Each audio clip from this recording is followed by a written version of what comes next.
เมื่อคืนนี่มาเป็นเห็ดอันนั้นเด้ยอเสาเทคานแล้วแหละเพิ่นก็โจ๊ะบ่บัดแม่นเพิ่นว่าเงินยังบ่มาโอ้เว้าง่ายๆก็เฮ็ดตามงบตามกำลังตามประมาณมันเนาะประมาณเพิ่นให้จังได๋ก็ซื้อมาเฮ็ดไปก่อนอันนี้ในทางอื่นช่วยเหลือก็สาธุผู้เล็กผู้น้อยกันนี่แหละแม่นผู้เล็กผู้น้อยนี่ขึ้นบ่ได้จะขึ้นบ่นั่งมาพี่เสียมมาสิถือมาเอาจ้ะมาเอาลูกอย่าไปน้ำบ่อยก็ไปมันแดดมันแดดติไปผู้เดียวใครแดงแม่นี่แดดก็ยามันอันนี้มันจังเม็ดก็6 กับ 7นี่ได้บ่คำไว้6 คูณ 7 6 คูณ 7บ่นี่6 คูณ 7 6 คูณ 7แล้วฮะ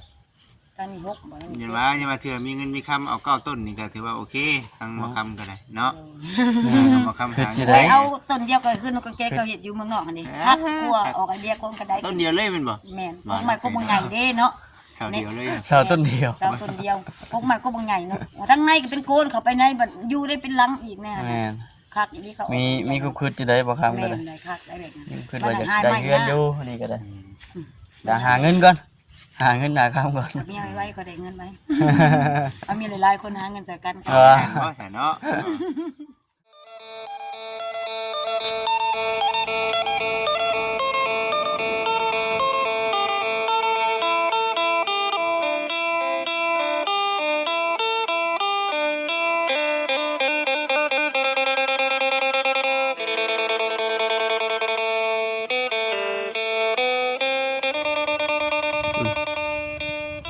อย่าง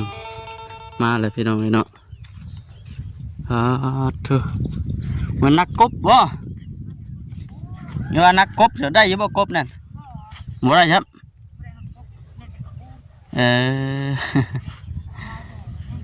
แม่น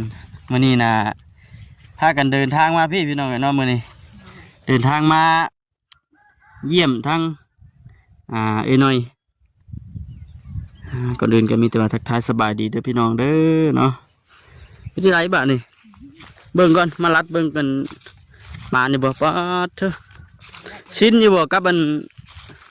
ไม่เท่าใหม่ชิ้นอยู่บ่ตัวเก่าได้ยันตัวเก่าป้าไว้แหละเนาะสบายดีเด้อสบายดีมาที่คุดกระปูมาที่คุดกระปูลูกสาวเพิ่นเอิ้นเมื่อกี้นี่ลูกชายบ่คือลูกสาวเลยจะบ่มีลูกสาวบ่นี่ผู้น้อยลูกสาวเจ้าเอิ้นอันที่เพิ่นไปนำเฮาเลยผู้นั้นแหละพี่เสียงผู้ชายเพิ่นแหละเมื่อเบิ่งอยู่ห่มพุ่นแหละพี่น้องเนาะมื้อนี้ทางอันบุญแล้วยังบ่ทันได้มาบ่มาแต่เมื่อคืนนี่มาเป็นเฮ็ดอันนั้นเด้ยอเสาเทคานแล้วแหละเพิ่นก็โจ๊ะบ่บัดแม่นเพิ่นว่าเงินยังบ่มาโอ้เว้าง่ายๆก็เฮ็ดตามงบตามกำลังตามประมาณมันเนาะประมาณเพิ่นให้จังได๋ก็ซื้อมาเฮ็ดไปก่อนอันนี้ในทางอื่นช่วยเหลือก็สาธุผู้เล็กผู้น้อยกันนี่แหละแม่นผู้เล็กผู้น้อยนี่ขึ้นบ่ได้จะขึ้นบ่นั่งมาพี่เสียมมาสิถือมาเอาจ้ะมาเอาลูกอย่าไปน้ำบ่อยก็ไปมันแดดมันแดดติไปผู้เดียวใครแดงแม่นี่แดดก็ยามันมันอดหาขึ้นไปเนาะท่านขาดซื้อกินกับบ่ไหวนี่โอ้เนาะเราบ่ได้หาเห็นนี้อันนั้นเด้ทั้งอันผัวเด้ไปทางใดเราอยู่เฮือนบ่แม่นบ่เราอยู่เฮือนบ่แม่นย่างก่อนเลยเจ้าค่ะไปย่างตามหลังกันไปนี่แหละระวังเด้นั่งรอคันขึ้นอยู่วิธีไปวิธีมาเพิ่นก็แบบนี้เด้อพี่น้องเนาะเห็นว่าเวลายามฝนนี่ยากๆเนี่ยนะมันดินโลมเนาะเพราะดินโลมเลยพี่น้อง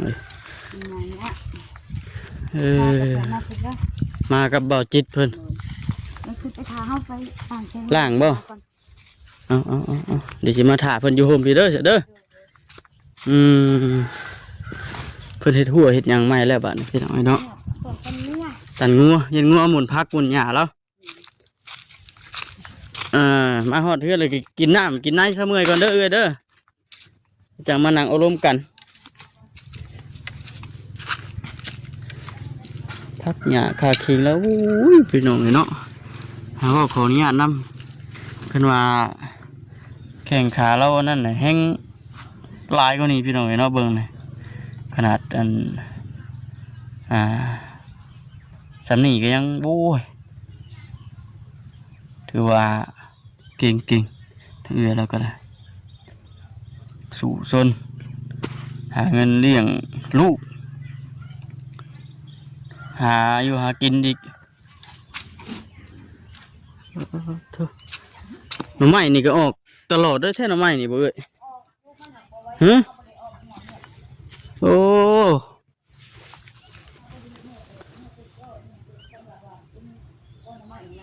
หน่อไม้จังไผ่ธรรมดาบ่นี่นะอันนี้หน่อไม้ดึงน้องต้องรดน้ำบ่ รักษางัวบ่ให้งัวนะเขาให้รักษาแบบว่าตัดเหงามันออกละมันเหงามันลายโพดอันนี้ ตัดออกแล้วก็จะมันแตกออกไหม แม่นว่าไปถ่ายเพื่อนก็ได้แบบเดียว โดยเดี๋ย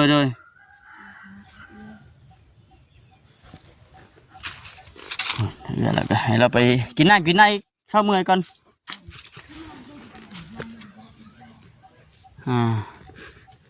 เดี๋ยวบอกเขาจะตั้งกล่องก่อนพี่น้องเนาะ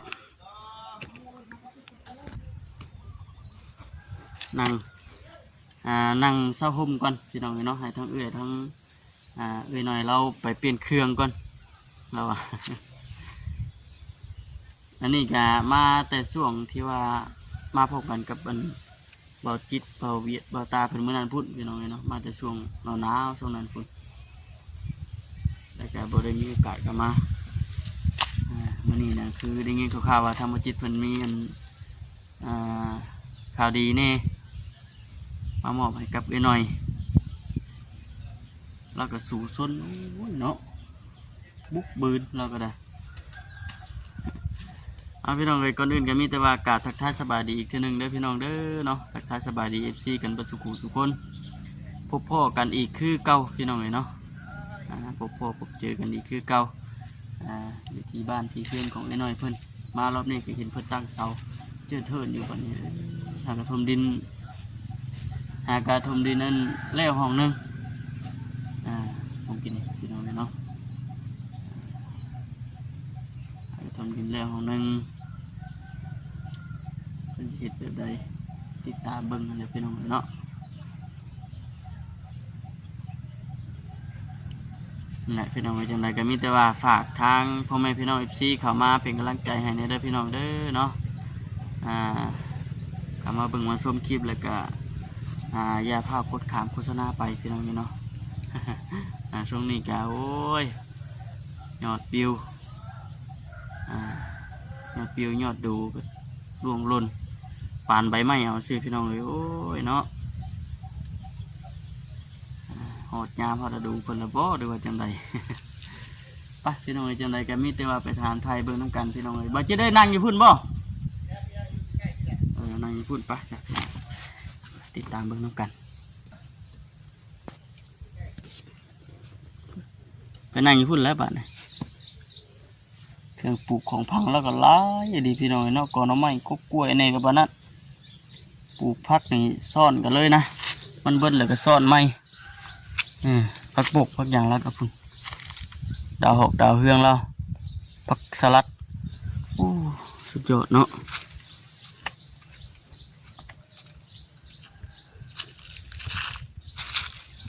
นั่งอยู่ห่ม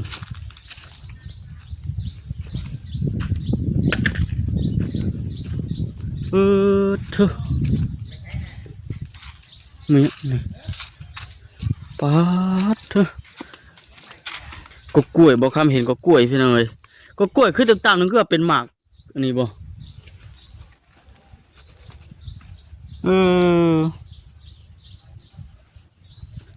สร้างเป็นแท้พี่น้องเลยเนาะ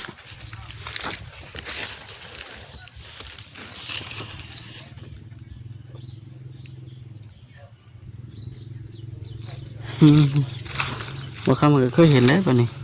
ก็กล้วยน้อยๆนี่ก็กล้วยน้อยๆนี่ก็เป็นอันหมากพี่น้องเลยนะ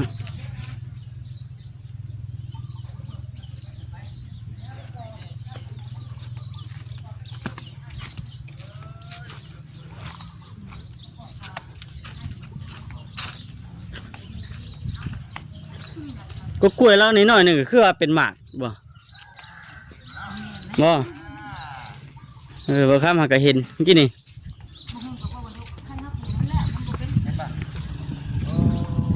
มาสบายดีเอาบ่คำเนาะมากับบ่คำ สบายดี ไปเด้อมาครับเด้อ เด้อ มุมไหน เป็นจังไดน่ะ ติดมือเมียนมันแตก จกหูกับ ไป ปู เฮ็ดได้ให้มันเตะ ชกมือกับปูลาย ทีเดียวว่าจับมันนี่ จกหูกับปูลายจนมือเตะ เอาได้ไหมบ่นี่ เลย มาที่ใช้จ้ะ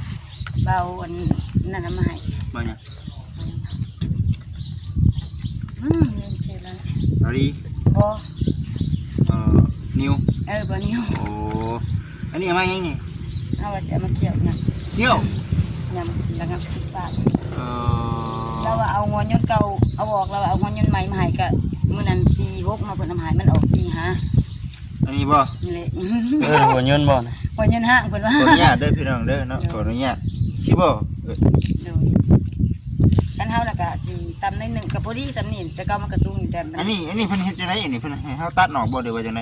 บ่ได้ตัดและเลื่อนเอา ฮะ เลื่อนขึ้นเอาสมุดไว้ เอาเรื่องก็ได้บ่ แม่นมันมีหูหลายหูอยู่เด้ โอ้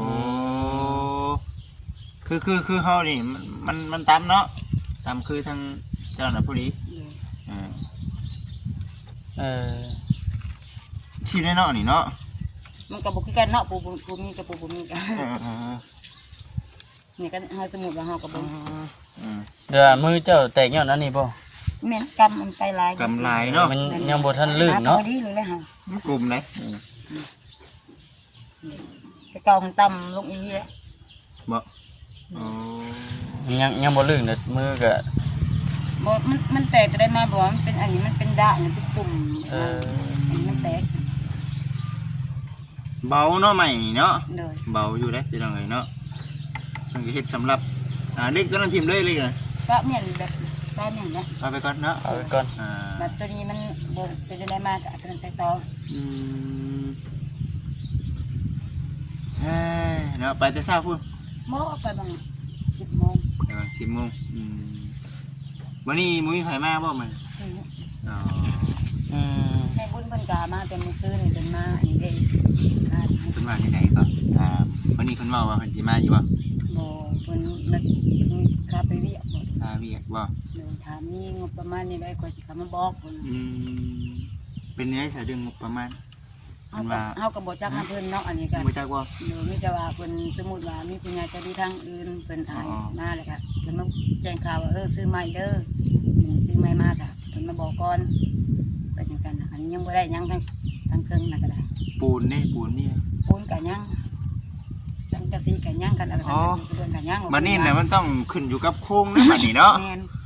โครงไม้โครงตอกแล้วบัดนี้เนาะ เอาไม้ใส่สังกะสีใส่หรือกระเบื้องใส่กันแล้วแต่เพิ่นอาหารนี่แหละเพิ่นงบประมาณของเพิ่นเฮาก็บ่มีแต่เบิ่งซอยเฮ็ดนี่แหละ แต่ว่าได้เรื่องงบเรื่องทางหลังคาน่ะยังเนาะยัง ยัง ยัง เพิ่นคะแนนถามว่าได้เพิ่นสิเอามาบอก ก็ซื้อมาเลยแบบนั้น กับดินประมาณ2 รถแบบนั้น ดินยัง นี่ถมนี่บ่ โดยรถนึง400,000 ดินนะคำเขาต้องการนี่คือเอามาให้เพิ่นได้เลยแมันบ่นี่ โดยถ้ามีเงินแล้วมีแต่ว่าเอาตังค์ให้เขาเอามาลูกเขาจกดินอยู่แค่นั้นเด้ ดินเอามาใช้ๆกันนี่ นี่เพิ่นขุดอันนี้เพิ่นทางอยู่เด้ ผู้ใดขุด พอเล็กน้อยนี่เฮือนนี่แหละ สามีบ่ โดย คนกุ๊กได้มาเล็กมือน้อยนี่แหละ แล้วก็อยากได้อยากมีได้เนาะสุดช่วยไปแล้วก็สุดช่วยผู้ใหญ่เพิ่นก็ซ้ำนี่แล้วเนาะเฮ็ดได้ซะ โดยเฮาบ่มีเงิน ช่วยเหลือแห้งนั่นแหละเนาะ โดยให้ได้เฮ็ดไปซอยเพิ่นนี่แหละบางเบาให้เพิ่นนี่ว่าจ้างเขาเอาดินมานี่กับ400,000สมุนว่าเนาะ2 รถไป800,000เลยสมุนเอามาก็มีแต่รถนึงก็ยังสิใครแน่เอาเต็ม2 ห้องเต็มห้องนึงก็ยังดีเด้ ก็จะเป็นเฮือนเนาะ ยังสิได้เงินหลังนึงบ่ได้ง่าย บ่ได้ธรรมดา กันซะแต่เฮาน่ะซะตัวว่ามื้อนี้ก่อนชินเนาะถ้าเกิดยังบ่ได้ซัง โอ้ เขาบอกเป็นนี่ได้เฮานั้นถ้าถูกเพิ่นยังว่าเพิ่นเบิ่งเพิ่นแยงเฮาเนี่ยว่าผู้ใหญ่สิได้เพิ่นสงสารเฮาเนาะเพิ่นยังเฮ็ดหาจำนี้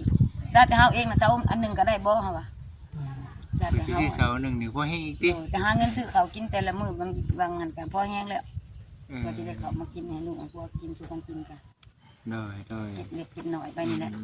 เป็นจังได๋ซะในเรื่องน้ำใน คือว่า เขาเรียบร้อย เขาตะกี้บ่ได้เข้าบ่ตะกี้ ตะกี้น่ะเขาเฮาแต่ว่าบ่มีเงินเสียให้เขาแล้วบัดนี้แล้วเขามาปลด บัดนี้ เฮามาเอาไปเสียแล้วก็ได้ใส่ตาม ปกติ ปกติ อ๋อเข้าเท่าไหร่ก็เข้า ไปเอามาบรรยายล้านปลาย คนล่างคุณบอก เนี่ยเพิ่นว่าปีหนึ่งไม่ใช่เฮาคือว่าบรินั่นเฮาเสียอยู่เลยบ่เลยมากันสิมาอยู่วังช่วงวังดำนาเนาะดำนาแล้วเพิ่นบ่มาเก็บอยู่เฮาบ่ฮู้จักหม่องเพิ่นว่าเพิ่นไปให้ไปเสียที่พุ่นของการเพิ่นอยู่เฮาก็บ่ได้ไปเสียแล้วมื้อเพิ่นมาเอากองเติมน้ำมาให้ก็เพิ่นบ่ได้มีบินเจียมามีแต่ว่าบินใช้ในโทรศัพท์มาว่าอันเฮาก็บ่ได้เบิ่งรายละเอียดเนาะบินก็ได้จักมันแม่นหรือบ่แม่นนะ เอาแหละอันนี้มันเจาะน้ำบาดาลบ่ได้บ่อันนี้ บ่มันบ่ได้ เป็นให้ได้บ่ได้ มันเป็นดินหิน แม่นบ่ น้ำนอง อ๋อ คันสร้างกันยังอาจสิยากสร้างมันบ่มีน้ำในทรายมีแต่ลงไปหลุมพุ่นทราย เอาใกล้ มันใกล้อันนี้นี่ ใกล้น้ำหนองใหญ่บัดคือว่าบ่มีน้ำมาเป็นหยังวะ มันบ่มีสายน้ บ่ ำบ่มีสายน้ำของมันสมมุติว่าคือทางเฮาเที่ยวนี่ว่าไงเนาะมันมีน้ำนี่ทางมันก็ทางเฮาเที่ยวมันก็คือทางเฮาเที่ยวไปสิแล้วสายน้ำก็มันก็เป็นใส่แยกไปหั่นแยกไปนี่คือว่าง่ายก็เป็นมันมีแนวเจาะมาแล้วก็มีสายน้ำเที่ยวหั่นนะว่าคือว่า แปลกเนาะพี่น้องเนาะอันนี้ใกล้แม่น้ำใหญ่เลยนี่ อยู่ใกล้ตีนทงมันยังบ่ได้มีไปเจาะ เนาะ เพิ่นเจาะหลายคนน่ะได้บ่ได้ แกงเนาะ ก็ว่าช่องชีแบบ แต่ว่าน้ำใส่ใช่จ้ะ น้ำใส่น้ำปลา น้ำประปาได้ เอา บัด ปลา ต้องเข้าอยู่กับอันน่ะบ้านอยู่กับเมืองเนาะ เออ เดือนหนึงนี่เท่าไหร่ก็อาเสียเพิ่นนะ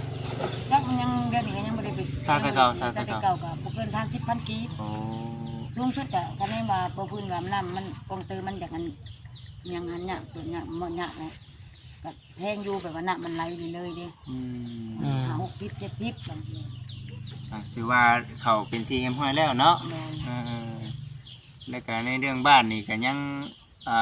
ประเภทพวกลงคุงลังคาแน่เนาะปูนไปเลย ยังซองสอบบ่ โอ้ เพิ่นไปซื้อมาตื่มสิมันมันบ่พอ อ๋อ ปูนว่าง่ายๆก็ยังเบิดหน้าสุดโครงหลังคากับกอ ยัง เพิ่น ยังหลายอย่างเนาะเบิ่งนี่เนาะขาดยังหลายอย่างอยู่ หลายอย่างเพิ่นก็บ่มีคือ เป็นไม้เป็นหยังหั่นแหละ โดยไม่ก็มันก็แพงกว่ามื้อเนาะคันไม่แปะยังแพง1 80 90 เพิ่นว่าอยู่บ่ค่าสร้างเนี่ยเพิ่นเอาใจเฉพาะคุงลังคา ก็สิบ่แพง โอเคบ่ เบิ่งเฮาก็บ่ได้ถามทางเพิ่นทั้งนั้นเนาะเพิ่นมีแต่ว่าบัดได้เงินแล้วค่อยว่ากันใหม่เพิ่นว่ากัน ได้เงินได้จังว่าติ โดยการสมมุติว่ามีจะได้ก็ล้มกันไปก่อนเนาะเฮ็ดได้จำได้เฮาก็เฮ็ดไปหั่นนะ อืม โครงหลังคา อันนี้มันจังเม็ดก็ 6กับ7 นี่ได้บ่คำไว้6คูณ7 หกคูณเจ็ดบ่ โดย นี่6คูณ7 อืมหก 6 คู คู ณ ณ เจ็ด 7แล้วฮะ ถ้ามี6บ่มี อย่าว่าเถื่อมีเงินมีคำเอา9ต้นนี่ก็ถือว่าโอเคทางบ่คำก็ได้เนาะ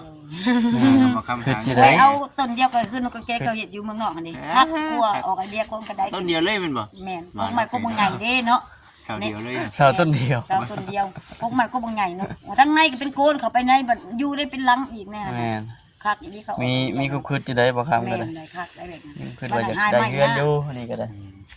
แต่หาเงินก่อนหาเงินหาคำก่อน มีไว้ก็ได้เงินไว้เอามีหลายๆคนหาเงินใส่กัน เออ เพราะฉะเนาะแต่เมียเดียวนี่ก็ยังทั้งยากแล้วไว้แน่เนาะ เอาหลายๆคนโหลดขึ้นเมืองนอก เออ มันคือผู้นั้นหาซอยผู้นี้หาซอยเออ หาเงินใส่กัน คือว่าหยอกซื่อๆเด้อซื่อซ่ากัน พอหยอกกันนี่แหละพี่น้องเนาะเอาก็ถือว่าได้เรื่องงบประมาณเนาะก็ยังหลายอย่างหลายแนวอยู่เนาะก็ถือว่า ดูลำนี้เป็นยังใจดีเนาะเปิดสงสารเฮาก็สิออกงบประมาณให้ซื้อไม้บ่หรือกระเบื้องบ่นั่นแล้วแต่เพิ่นหั่นนะ ยังใน ซื้อ ตัวนี้ ปู เนาะ นโดยหรือว่าซื้อปูนซื้อบล็อกมาอีกมันก็สิบ่พอก็แล้วแต่เพิ่นเป็นสงสารนั่นแหละสิซอยเรือหั่นนะ อันนี้ทั้งเอ้ยเพิ่นว่าผู้ใหญ่เพิ่นจักซานสั่น ฮะ จักซานช่วย ทั้งหลังอันนี้ แม่ มันมีแต่ซองจะเอาเพิ่น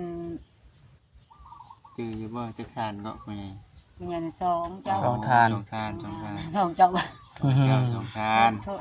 เพิ่นก็สมทบกันนี่เด้ แม่ เนาะสมทบกันเพิ่นก็ได้ วิไลศักดิ์ โอ้ คนหนึงอยู่วิยังนี้บอกเพิ่นว่าแล้วก็ไอ้งวนกับไอ้น้อย โอ้ เพิ่นเล่านะไอ้งวนกับไอ้น้อยน่ะออกหลายกว่าประมาณนี้แหละเฮาก็บ่ฮู้มีแต่ว่าเพิ่นนั้นเพิ่นนี้เด้อให้ซื้อนั่นอันนี้อันเฮาก็พอแต่เฮาก็รับสามเพิ่นนะ สิได้สิหน่อยน้ำจิตน้ำใจเพิ่น แม่ พี่น้องเอ้ยเนาะ เพื่อสิได้เงิน ได้ ส่วน แต่ ที่ ใจ มา ศรั ให้ ท เฮ็ด ธา ให้ ว่าซั่นเนาะเฮาเพิ่นก็พอแห้งแล้วความเพิ่นเมื่อยเนาะเพิ่นหาเงินนะค โอ้ รับ ยบ่ธรรมดา พวกคนเฮาก็ยังมี เริ่มแดดระบาดนะ นี่ อยากจะ มา ได้ ได้สิเด้อสิ เงินนะเด้อ จะกันยัง เจ๊งอยู่บ่คำสิ เจ๊ง มันบ่เยอะบ่ เจ๊ง เจ้านั่งพี่เจ้า แดดได้บ่คำก็ได้ติ คนปัญญาคนดำอย่างนี้ดัน เนาะ เออ นี่ ได้อีบ่เห็นพอดีเห็นเพื่อนได้นี่ เอ้ยพอดีเห็นกันเลย ยากบ่ทั้งหน่อยเพิ่นยากบ่นี่ฮะอุ้ยหนามายากบ่ได้อยู่เนาะ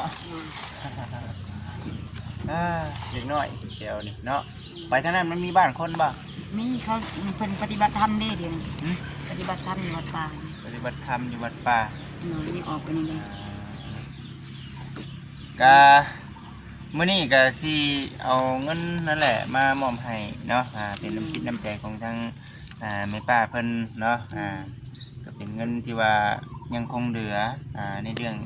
การช่วยเหลือเบื้องต้นเนาะตะกี้ก็บ่คิดเองก็ช่วยแบบว่าซื้อเครื่องซื้อของให้เขาเจ้านะทั้งแม่ป้าเพิ่นก็เลยว่าตัดสินใจเอามามอบให้กับทั้งแม่น้อยให้มันเบิดซะว่าซั่นก็ได้ให้ทั้งครอบครัวเพิ่นซื้ออยู่ซื้อกินเนาะเป็นเงินจำนวนเท่าไหร่เนาะบางกันเด้อเป็นเงินจำนวนยังเดือ300,000เนาะยังเดือ300,000ที่จะมามอบให้พอซื้อข้าวซื้อน้ำซื้อของอยู่ของกินให้กับครอบกับครัวเนาะเอาเด้อเป็นเงินแม่ป้าเพิ่นอยู่ทางสหรัฐอเมริกาอยู่ที่รัฐ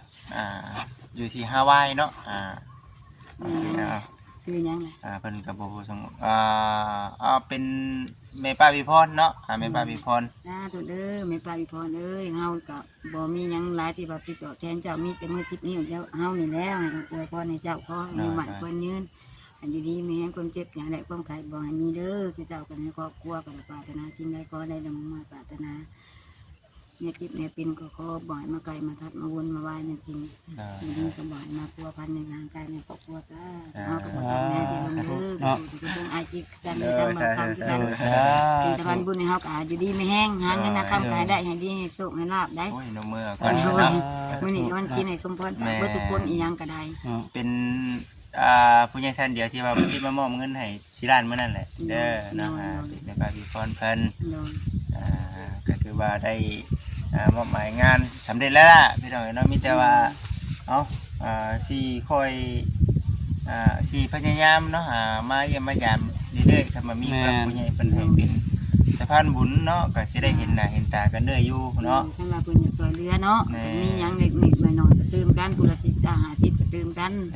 กันมาซอยกันว่าแล้วแต่เพิ่นเฮาก็บ่ได้ว่าบีแบ่งเฮานะจากหน่อยก็หลายแล้วก็มาสุดช่วยกันหลายทางเนาะหน่อยเนาะเล็กๆน้อยๆก็ปล่อยกันไปนี่เฮาก็บ่มีหยังหลายเฮาก็สาธุบุญเฮากับบุญเพิ่นกันเพิ่นรับให้ด้วยโดยไปทางแต่เฮานี่ก็ซอยซ้ำที่ซอยได้พี่น้องเนาะซอยเหือซอยแห้งนี่แหละนี่ซอยเป็นสะพานบุญซอยไม้ก็บ่แห้งเนาะเมื่อยไปมาก็ได้บ่เมื่อยเด้อคำว่าเมื่อยบ่มีเลยเนาะบ่มีแต่ว่ามีอยู่หักบ่ถอยเนาะเมื่อยก็บ่ให้ท้อให้ถอยในชีวิตก็พอนะคนเฮาบ่ตายแล้วแม่นสู่ต่อไปก็ได้ก็ถือว่าอดเอาเนาะค่อยเป็นค่อยไปจะหน่อยก็สิได้ขึ้นเฮือนขึ้นชานใหม่แหละเนาะแม่บุญบ่อันนี้แม่นแม่นอะไรแม่นกำลังจมหาอยู่บ่ซื้อของต้อนมาสู่กินอยู่บ่เนาะน่าให้ข้าวไล่เด้อเพิ่นนะมือเพิ่นเอาเพิ่นเอาหยอกว่าได้โดยข้าวดีก็ผ่านมาก็ได้ยินเบิดแล้วนะมีแต่ข้าวไล่กับหยังเนาะเพิ่นเอาหยังมาเอาปูนเอาหยังผู้ใหญ่สิเซาเฮ็ดงานเพิ่นว่าหยอกมาหยอกเด้อเพิ่นหยอกเนาะหยอกไปตาตั้งใจเฮ็ดติหยอกเพราะว่าให้เฮาบ่อยากให้เฮาซีเรียสหลายเนาะเอาเข้ามาเซาเฮ็ดได้ซะสิฮู้สึกได้ก็บ่ฮู้สึกได้แล้วเฮาก็แบบแล้วแต่เพิ่นสิสงสารแล้วแต่เพิ่นสิหยุดแล้วบ่หยุดก็แล้วแต่เพิ่นเฮาก็บ่ได้ว่าบีแบ่งเอาว่าคุมให้เพิ่นเฮ็ดเนาะเพิ่นก็เพื่อสิหาเงินได้เฮ็ดให้เฮาซำนี้ก็พอแฮงแล้วมันแม่นนี่แหละสุดแล้วแต่น้ำใจพระผู้ใหญ่เพิ่นอยากจะช่วยเนาะบุญเฮาหน่อยบุญหลายถึงเพิ่นบ่หรือบ่ถึงตอนนั้นแหละเฮาก็บ่เรื่องบุญผู้ใดเด้อเนาะแม่นบุญวาสนาบ่เข้ากันมันก็มาหากันบ่ได้บุญวาสนายังบ่ทันมีก็บ่ได้เนาะพี่น้องเอ้ยถ้าไปมาหาได้พุ่นแล้วว่าซั่นติพวกทงเท่าไหร่นะทงชากินนะกบบ่ยี่ดอกบ่เป็นหยังยี่ดอกมันเฮาบ่ได้เมื่อบัดเดียวไปหน้าตลอดไปหน้ายันมันนั่นแม่นบ่ได้เอาดอกหามื้อหน้าบ่เอามื้อหน้าอากาศร้อนซั่นเนาะบ่คำว่ารอบแรกนี่สินั่นเอาอยู่เนาะกบเนาะ กบตัวละเช้ากับประมาณ2ตัวกันตัวใหญ่ซ้ำ เพราะว่าเฮายังสิไปหน้าอยู่เฮาบ่ฮู้ว่าเฮาสิเมื่อยามใด แม่ เนาะ น ปลาไปในรถก็ย่านมันคือเว้าแท้พี่น้อง คัน เนาะ ปลามีนายมันตายมันยังมิ้นเน่า แม่ อั น บ แม่ หัน นพุ่นแลมีแต่จังใดก็ดีใจนํเนาะดีใจนํก็สู้ๆหั่นแหละเนาะอันนี้ก็ขอบคุณผู้ใหญ่เพิ่นพี่น้องเอ้ยเนาะที่ให้บ่จิตเองเป็นสะพานบุญให้แล้วก็ให้ทางเอ้ยเพิ่นเนาะเป็นสะพานบุญให้มาเยี่ยมมายามเนาะกำลังจมคิดฮอดอยู่เด้อเอ้ยน่ะกำลังจมคิดฮอดอยู่ว่ะโอ้ยบ่มาแท้ๆมื้อนี้ว่ะ ว่ากันเพิ่นมีหยังเพิ่นสิเข้ามาบอกว่าเรื่องเงินจำเป็นหยังเฮ็ดไม่ซื้อตอกว่าปากันล้มปากันล้มกันแล้วก็เบิ่งว่ากินรถก็มาแล้ว สบายได้ผูกดินกูก็ต้องซื้อแล้วใจแน่ อันนี้ล็อก อัน เนาะ เด้เพิ่นขุดกินดินนานเด้ กูต้องห่วงเลย พอดีลดหุ่นเลย ออกกำลังกายเด้ตอนเช้า โดยเพิ่นทางเอ้ยเพิ่นเอ้ยสบายดีคนหนึงคนเดียวบ่มื้อนี้ กับลูกชายด้วยกัน กับลูกชายคือเก่า เดินใจเดียวบ่ได้ เอาไปเสียไปเบิ่งคุยกับเอ้ยก่อนจะหน่อยเนาะจะสิได้ เลย ครับได้สิได้ไปเวียกต่อ ไปทางไหนเลยบ้านี้ ไปสัตว์ไปทางบ้านปังกุงปะกล้วยใช่ไหม 3 ค่ำว่าซั่นติ สามค สองคน ำ ไว้ มา ดิ สองคน แม่น พอดีเงินช่วยเหลือเบื้องต้นผู้ใหญ่เพิ่นมันยังคงเหลืออยู่เลยมามอบให้เพิ่นนะ โดยเอาดีใจน้ำดีแล้วเนาะ อันนี้ได้ใช้เป็นจังได๋อันนี้เพื่อนชานั้น เดือ เป็น น นี้